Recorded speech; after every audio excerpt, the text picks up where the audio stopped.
Salam sejahtera Malaysia, terima kasih kerana menonton video-video dalam channel ini. Sebelum kita mula, jangan lupa untuk tekan tombol subscribe, share, like dan komen. Let's go! Salam sejahtera dan salam perpaduan kepada seluruh rakyat Malaysia. Berita panas malam ini bertajuk Pelabur takut sebab wujud persepsi saya akan dijatuhkan Ogos ini. Anwar. Berita penuh. Wujudnya persepsi bahawa kerajaan perpaduan akan tumbang pada Ogos ini telah menyebabkan para pelabur asing takut untuk melabur di Malaysia. Jelas Perdana Menteri Datuk Seri Anwar Ibrahim, walaupun kunjungan Menteri Pengangkutan Anthony Lok ke Hong Kong baru-baru ini dilihat positif, namun ada dalam kalangan pelabur memaklumkan masih melihat kestabilan kerajaan perpaduan selepas dakwaan beliau akan dijatuhkan. Ada orang kata Ogos ini mungkin Anwar akan dijatuhkan. Jadi pelabur tunggu Ogos dulu. Ada baiknya, iaitu pelabur lebih yakin dengan saya daripada mereka pihak yang menyebarkan dakwaan kerajaan jatuh.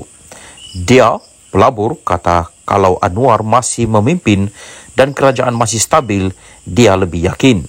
Tetapi kalau ganti orang lain, dia tarik balik pelaburan. Ini masalah sikit kepada ekonomi, bukan saya nak kempen untuk kerajaan perpaduan. Tetapi itu kenyataan, katanya pada program Temu Anwar di University Sains Malaysia, Islam Malaysia, USIM, dinilai pada Sabtu. Mengulas lanjut, Perdana Menteri menegaskan usaha meningkatkan ekonomi negara juga tidak seharusnya membebankan sebahagian rakyat, khususnya golongan susah. Menteri Kewangan itu berkata, beliau tidak sanggup menarik pemberian subsidi secara drastik seperti dilakukan Indonesia, walaupun tindakan itu boleh memberikan keyakinan kepada para pelabur. Kalau ikut Indonesia, dia kata subsidi elektrik ini diturunkan drastik, tetapi saya tak sanggup dan saya hanya turunkan bagi golongan kaya. Pelabur pula mereka kira wang. Nampak Indonesia lebih berani turunkan subsidi, jadi itu meyakinkan dan dia ingat itu political will. Tetapi fahaman saya pula, falsafah ekonomi tidak begitu. Saya tidak fikir negara harus berkembang dengan bebankan sebahagian rakyat, terutama yang susah, ujar Anwar. Dalam masa sama, Perdana Menteri berkata langkah yang diambil oleh kerajaan perpaduan ketika ini disifatkan lebih berhati-hati dan berhemat.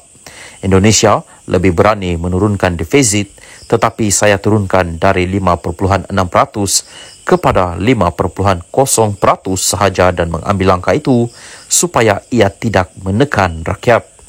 Kalau defisit diturun secara drastik, macam mana nak buat asrama, nak buat fakulti perubatan atau baiki sekolah? Kalau setuju defisit diturunkan drastik, kita tangguh ini semua dan turunkan defisit bagi pelabur masuk.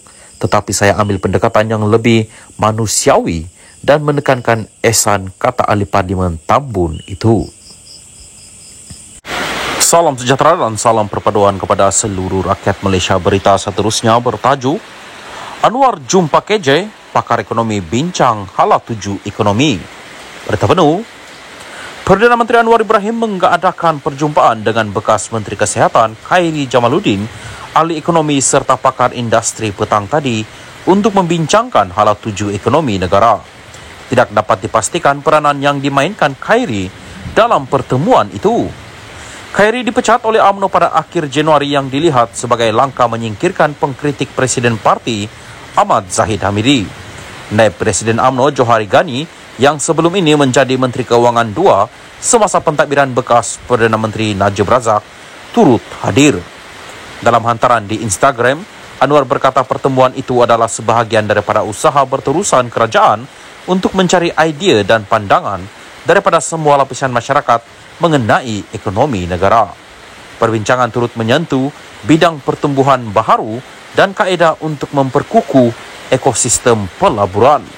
Segala pandangan yang dikongsikan pastinya akan digunakan untuk membentuk naratif ekonomi madani yang sedang dirangka bagi mencorak hala tuju ekonomi negara dalam tempoh jangka masa sederhana dan panjang, katanya. Pada Isnin, Anwar berkata naratif ekonomi madani akan dilancarkan pada Ogos sebagai panduan untuk hala tuju ekonomi negara yang lebih jelas. Individu lain yang menghadiri mesyuarat itu ialah pengurusi Institut Penyelidikan Ekonomi Malaysia MIER Muhammad Effendi Norwawi, pakar ekonomi Dr. Nung Sari Ahmad Radhi, pengarah Institut Pembangunan dan Kemajuan Inklusif Malaysia Universiti Kebangsaan Malaysia Nur Azlan Ghazali, Ketua Setiausaha Khazanah Johan Mohamud Meriken, dan Ketua Setiausaha Kementerian Ekonomi Nur Azmi Diron. Anwar menambah, pakar ekonomi yang hadir pada mesyuarat hari ini bersetuju bahawa kerajaan mempunyai masa yang terhad untuk mengatasi cabaran yang membelenggu ekonomi negara bagi mengembalikan Malaysia ke landasan yang betul.